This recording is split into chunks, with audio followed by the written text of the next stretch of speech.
Mga kapuso, mas palabwan pa nato ang girl power this Tuesday morning kay ang atong bisita, dili lamang usa ka doktora, autocross racer pa.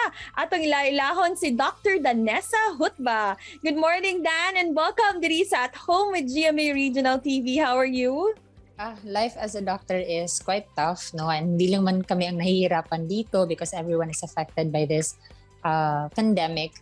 But right now, I'm just happy because the cases are not so high as compared to the previous months, and everyone is working hand in hand to get through this situation or this crisis. Siyempre, Doc, sa walay paglangan-langan, ato na ding hisgutan na imong very unique life story na from becoming a licensed doctor, usa nakakaroon ka autocross racer. How did this all start?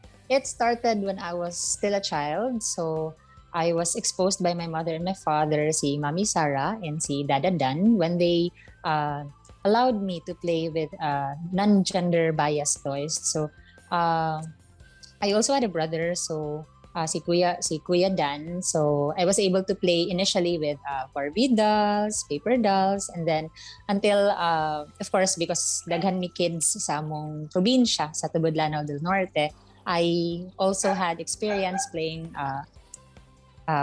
with them, dakpanay, bulan-bulan, tigso-tigso. And then the thing that struck me the most when I was young, which I actually had carried when I grew up, was the love for Tamiya cars. Because these cars are highly modifiable, so you can actually change the tires, the system gid niya mismo, no? So sa gamay nga butang, nagsugod ang akong interest, and then from that I had brought it now that I grew up. Kining imong transition yun sa pwede mo pag-discover nga aduna kay potential sa motorsports arena.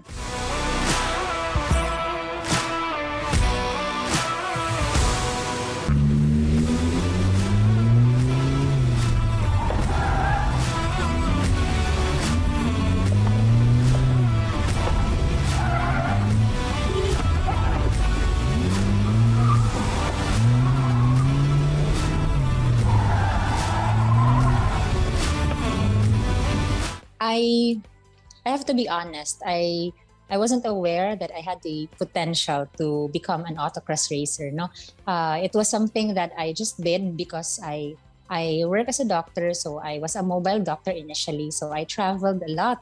Like, grabe gin akong drive. I have 11 different hospitals or communities that I served as a doctor as on my first year, no, as a licensed physician. So 11 ka different hospitals. So naabot ko og Malaybalay, Bukidnon, Cagayan de Oro City, Balingasag, Misor, Alubihid, Iligan City. So grabe akong biyahe-biyahe. So for me, because it's a part of my life na ang mag-drive, so I really did not have that outlook nga pwede di siya mag-racing until my brother, Kuya Dan, invited me to join the City Club of the Philippines.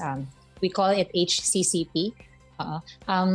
It is actually a car club that is accredited in the country, and there are different branches all over.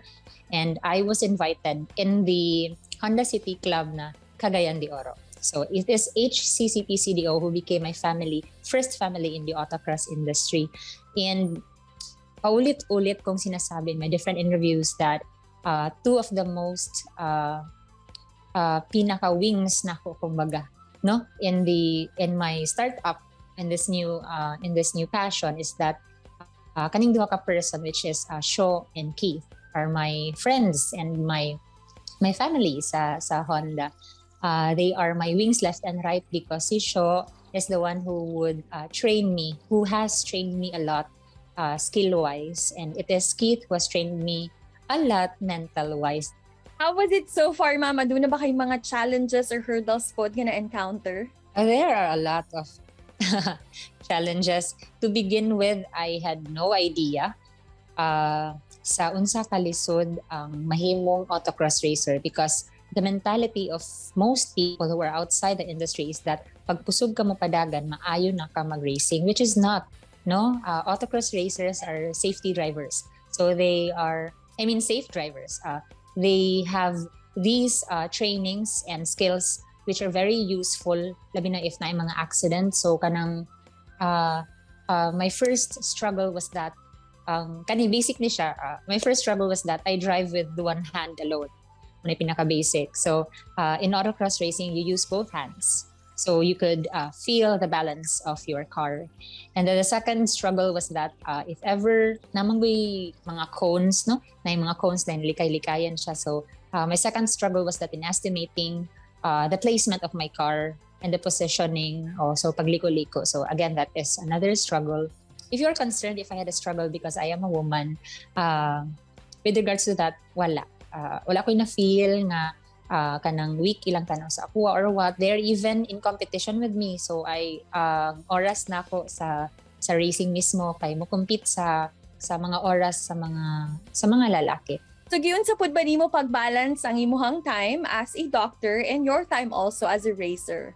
With regards to the schedule, I am known by my friends and my colleagues as a very organized person because I schedule at least 2 months ahead. So if you want to invite me somewhere, inform me of the date mga 2 months ahead so I can block it. Because ingana ka, grabe ang hectic ang ako schedule. Because aside from being a doctor and this new passion as an autocross racer, I also do poetry, scuba diving appearances in different institutions, and I also spend my time with my friends and my family. So time-wise, I am organized on that matter. But you see, with my work as a doctor, juggling my passion in the autocross industry was really no easy feat sa tinuod lang. People even tell me, di na gani ka gatulog, mo race pagid ka. Usagid ka sa mga proof, ma'am, nga women can do anything sad. Busa, napod ba kay mga words of encouragement naman alang sa atong mga kababaihan who feel that they are not in their best self at this point in time, or kadtong mga nag-search pa gyud kung unsa ang ilahang true calling or nag-discover pa kung unsa gyud ang ilahang passion?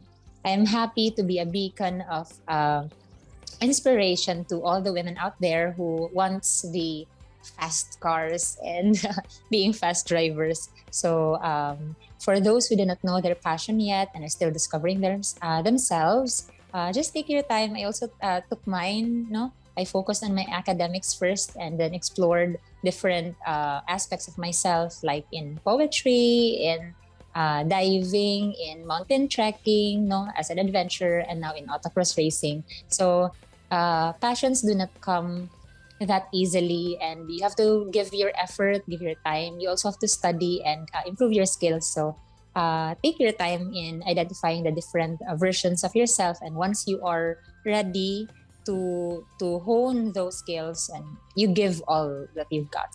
Dagan kayong salamat, Doc Danessa, sa pagbisita ka namo diri sa At Home with GMA Regional TV.